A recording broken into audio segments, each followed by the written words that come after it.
Hi guys, good morning. Dito ako ngayon sa UNC University.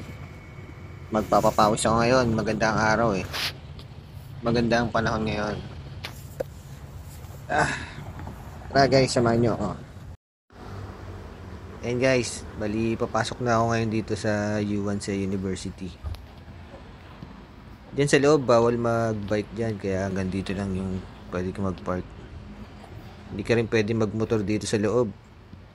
Kaya nilalakad ko lang mula apartment. Dito, maganda magpa-picture din, oh.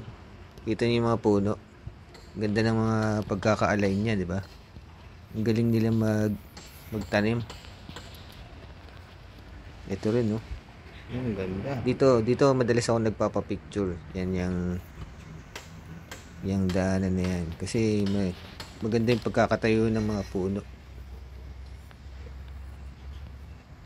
Yan, pag nalulungkot ako at day off ko naman, napunta ako dito. Maganda talaga dito mag-jogging, mag-basketball. Yan, may mga halaman din sa gilid. Nakakawala talaga ng stress dito. Yan, kita mo pa naman ng mga puno eh. Sabi nga nila pagka na ano ka daw, na-stress ka daw or nalulungkot, maganda daw nakakakita ng mga berdeng kulay. Kaya yan, maraming puno. Diyan ako napunta, maganda rin din. Tsaka dito yung mga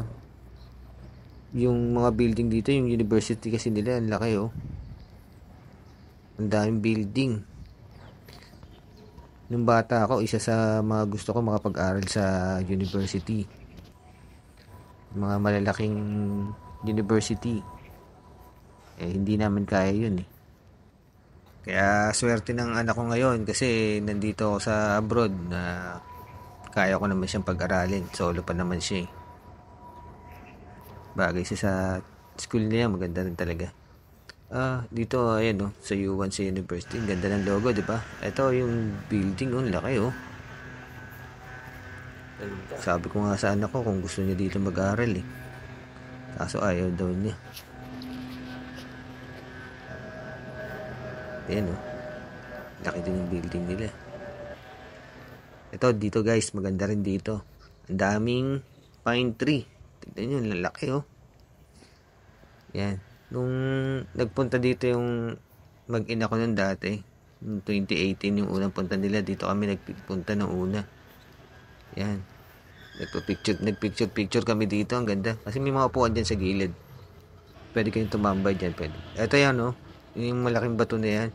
Yan, ganda rin dyan magpa-picture. Yan oh, tingnan yung building nila. Ayun yung pine tree. Ayan, dito yung bato. Hindi ko alam kung ano yung nakasulat dun eh. Tignan nyo. Ganda dyan magpa-picture, guys. Pag pumunta kayo dito sa Taiwan, daanan nyo itong Yuan University. Open lang siya guys sa mga yung mga tourist. Kahit hindi ka dito nag-aaral eh. Pwede ka pumasok din sa loob ng university nila. Yan ang maganda dito. Tignan nyo yung pine tree, di ba? Ayan, ang laki ng building nila. Ang laki-laki ng building, ang lawak ng university, pero yung mga estudyante hindi mo makita halos eh. Yan, dito na ako sa oval ngayon guys. Tatakbo na ako ngayon. Dito naman sa court, no, makapaglaro din. Solo lang shooting. Okay guys, bye. Salamat sa panonood nyo guys.